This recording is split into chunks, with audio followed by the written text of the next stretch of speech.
Bonjour à tous, aujourd'hui on va parler du livre Récit d'un joueur itinérant. Un livre qui mélange efficacement le voyage, l'aventure en Amérique du Sud, le poker, les amours sur la route mais aussi la recherche de soi par le voyage. Allez, on y va. Bon alors le livre Récit d'un joueur itinérant a été écrit par Jonathan Salamon, édité aux éditions Hugo Doc. Et en fait, il s'agit du premier livre de Jonathan et on est clairement ici dans le récit du voyage, voire le roman d'aventure parfois. C'est un beau livre, même un gros livre je dirais, parce qu'il fait 466 pages, donc il est assez épais. Mais ça se lit bien, en plus on a pas mal de photos. Alors il est disponible sur Amazon bien sûr en format papier à 19,95 et sur Kindle à 13,99.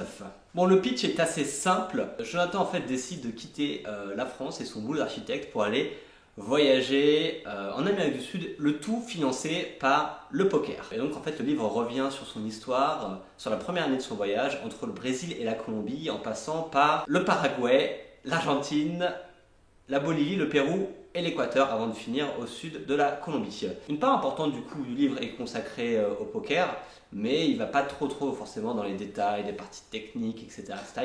Il en parle quelques fois, mais ça reste marginal par rapport au reste du livre. Il va plutôt nous expliquer ce qui se passe aux alentours en fait, des parties de poker, ce qui se passe avant, pendant, après. Il va nous dire voilà, qu'il est parti parfois faire du poker dans les casinos de luxe, parfois dans des tripots un peu pourris, avec des personnages pas forcément recommandables.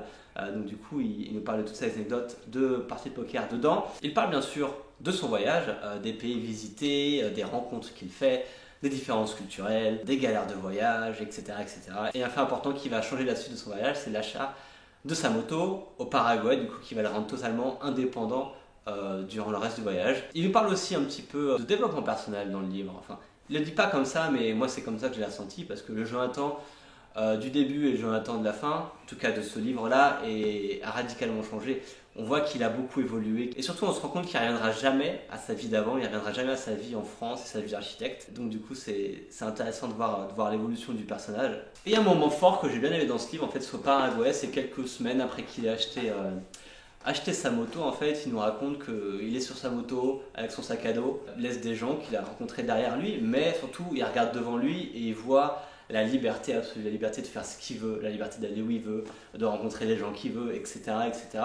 Et il se rend compte que c'est ça qu'il voulait en partant, c'est-à-dire qu'il voulait vraiment être libre de faire ce qu'il voulait. Et là, avec sa moto, il pouvait vraiment voyager et faire ce qu'il voulait de sa vie. Et du coup, on sent cette liberté dans son écrit, on sent que c'est enivrant, on sent que ça lui donne des ailes. Et effectivement, c'est un truc qu'on retrouve quand on voyage, notamment quand on voyage seul en backpacker.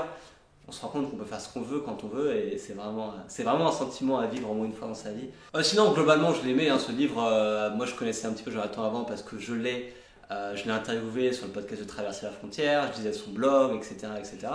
Mais je trouve que c'est un très bon mélange à la fois d'aventure, d'histoire, d'anecdotes personnelles, de réflexion sur soi-même, mais aussi sur les différences qui peuvent exister entre l'Amérique du Sud et l'Europe, notamment la France. Il nous parle aussi, ce qui est assez drôle, et je me retrouvais parfois de ses aventures amoureuses en Amérique du Sud et toute la gente féminine qu'il a rencontrée, donc du coup c'est marrant à voir. Il nous parle même de choses très intimes parfois. Ce sera dans le bouquin si vous l'achetez. Je trouve en fait ce qui joue beaucoup en sa faveur, c'est qu'il a une vraie authenticité. Il a une vraie singularité, c'est-à-dire que son histoire, c'est pas quelque chose qu'on a vu autre part ailleurs.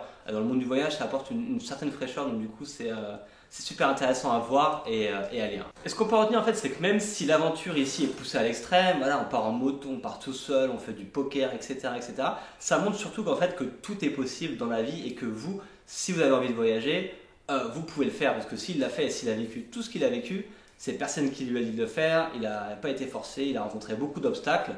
Mais il s'en est sorti et il a vécu des histoires incroyables comme vous pouvez voir dans le bouquin. Et si vous voulez partir, si vous voulez voyager, il n'y a aucune raison, il n'y a rien qui vous empêche, vous pouvez le faire. Et en lisant ce bouquin, je pense que ça va vous donner un bon boost de motivation. D'ailleurs, je le recommande à vous, voilà, si vous voulez partir, si vous voulez aller en Amérique du Sud, si vous n'avez pas de voyager seul par exemple, lisez ce bouquin parce que vous allez vous rendre compte que Jonathan voyage seul mais qu'il est toujours en train de rencontrer plein de gens, plein de personnages. Voilà, si vous hésitez à partir, n'hésitez plus, lisez ce bouquin et puis ça vous donnera un beaucoup de motivation pour partir. Voilà, pour finir, je recommande chaudement le livre Récit d'un joueur itinérant. Derrière, il y a une histoire originale, un mec comme vous, comme moi, bon, ou une fille, qui cherche un petit peu dans la vie, qui a envie de voir ailleurs. Et du coup, je pense que son voyage lui a apporté quelques réponses en tout cas. Donc voilà, on se retrouve bientôt. Ciao.